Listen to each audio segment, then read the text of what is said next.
مساء الخير بنات، شلونكم؟ شو اخباركم؟ يا رب الكل بخير وعافية. اشتهيت حلو وهسه الدنيا ليل، فبما انه دنيا شتاء والليل طويل فواحد يسوي شغلات سريعة. فعندي هنا هاي اللفة مالت ورق الجلاش او البقلاوة. طلعتها قبل تقريبا ربع ساعة من الثلاجة، وماكو مشكلة اذا تكون شوي مننا لانه بيها مشققة من جهة او فد شي. هسه اشوفكم وش راح نسوي بيها. هذه حاليا العجينة راح افتحها، وعندي هذا الشعر مالت الكنافة راح احشي بيها العجينة هذه. وعندنا سمنة هنا، عندي هذا البايركس اني دهنته بشوية سمن وخليته على صفحة، وهذا فستق همنه راح اخلي بيها بالحشوة مالتها. طريقتها كلش سهلة. اول شغلة نسويها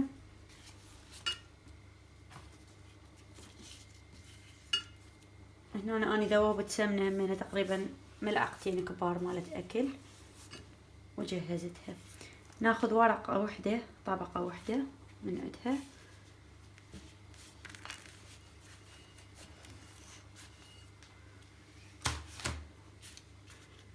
اول شغلة نسويها انه هذه راح اطبقها هيجي،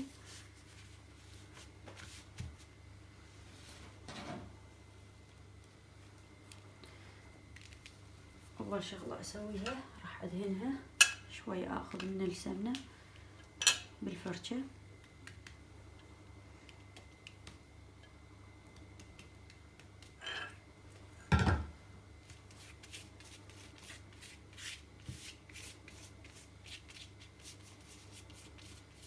ما تاخذ وقت، كلش سهلة.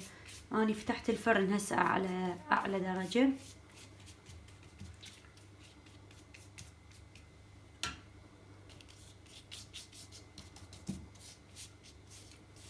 هسه دهناها بهاي الطريقة. هذا العجينة مالت الكنافة راح اخذ هيجي بايدي وانثرها هنا.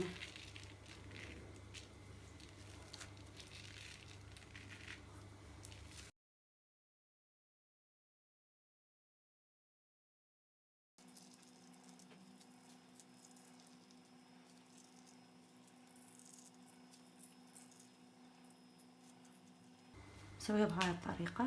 عندنا هذا الفستق الحلبي اني طاحنته بس مطحون خشن بهالطريقة. راح انثر شوية هنا. اي مكسرات عندكم خلوا، ممكن جوز، بندق، غازو، فستق عبيد، اي مكسرات عندكم، او حتى بدون ما تخلوا لها فستق همين طيبة، بس تعتمد على نوعية السمن اللي راح تستخدموه.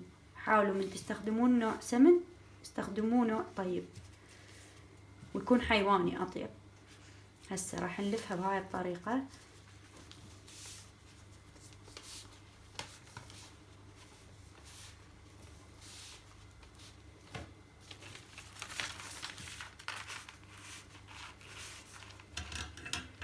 ندهن ايضا الحافة مالتها شوية حتى تلزم عندي.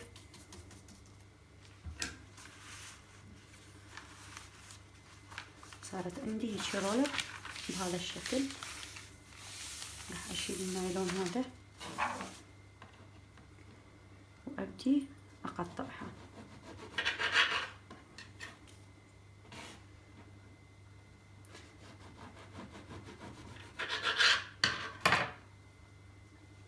شوفوا تصير بهذا الشكل.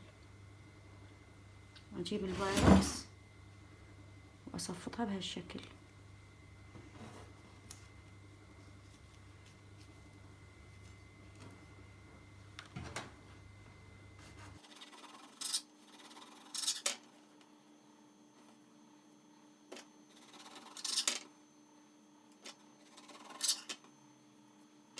حاولوا تقربوهن واحدة من الثانية.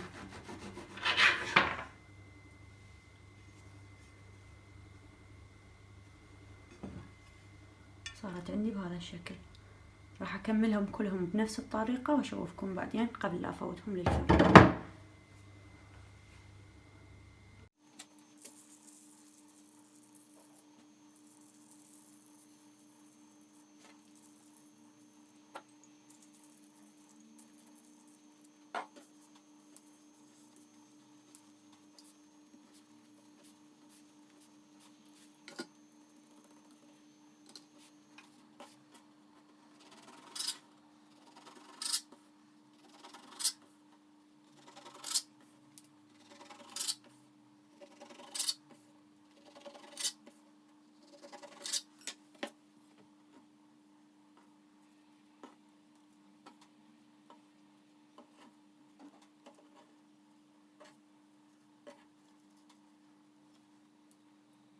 هاي بنات، هاي بالضبط 4 ورقات مالت هذه الورق مالت القلاش او مالت البقلاوة صار عندي بهذا البايركس. ما شاء الله خير من الله.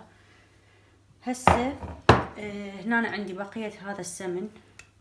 هو اني دخلت يعني خليتها بالعجينة من داريد اسويها سمن، فهذا اللي بوقه كلش كافي. راح ارشه بهاي الطريقة عليهن، واني فتحت الفرن على اعلى درجة. راح ادخلها هسه للفرن واطفي الفوق، لانه اني فتحته فوق وجوا. راح اطفي الفوق واخليها على 170 الى 180 واتركها لحد ما تستوي.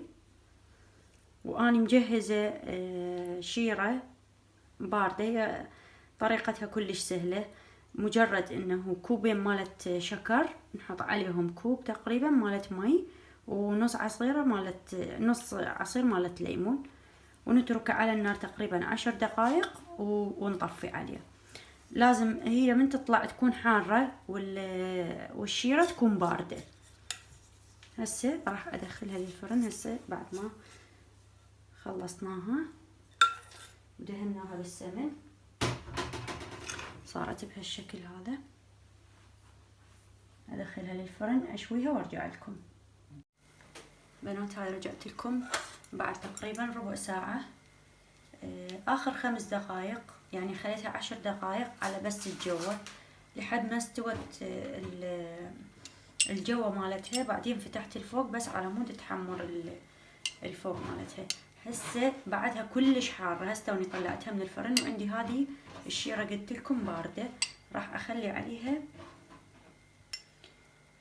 هي وبعدها بالبايركس.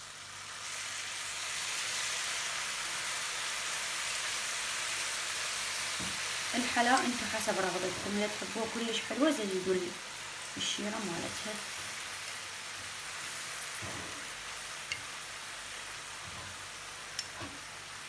كلش طيبة طبعا واقتصادية جدا، يعني ما كلفتنا غير هاي بس 4 ورقات فقط مالت القلاش،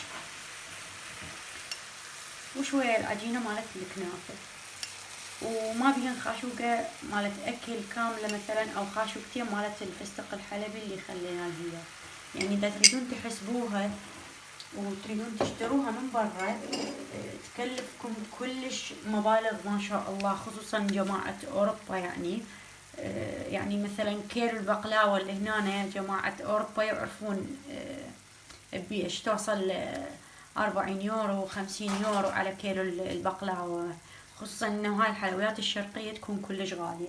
فاحنا سويناها ما كلفتنا يمكن كليتها يعني هسه المواد اللي خليناها ما تتعدل 4 أو 5 يورو بس. شي كلش طيب وحتجربوا بنفس الطريقة هذه جدا سهلة. يعني ما تاخذ حتى الوقت اللي هسه اخذناها من سويتها لحد هسه يمكن نص ساعة. اللي اخذته بس هي فقط لما دخلناها للفرن وشويناها. هسه حنتظرها تبرد مثل ما هي بالبايركس، وبس تبرد ارجع ازينها وياكم بالفستق الحلبي واخليها بالصحن مالت التقديم ونشوفها بالنهاية.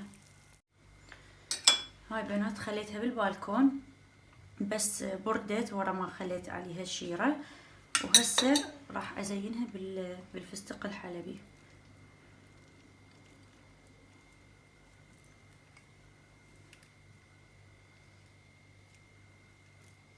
واني سويت هنا قهوة حتى اشرب قهوة وياها.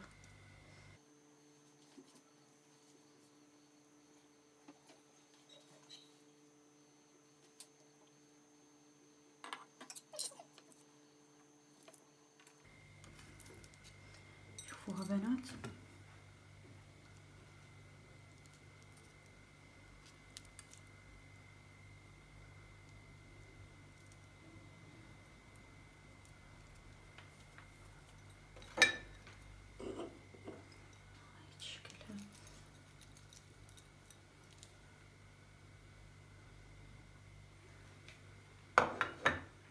صب القهوة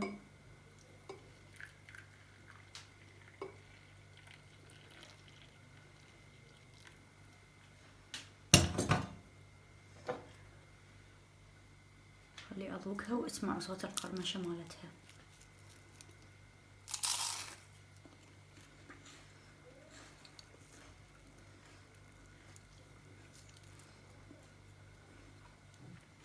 كلش طيبة، جربوها باعوها.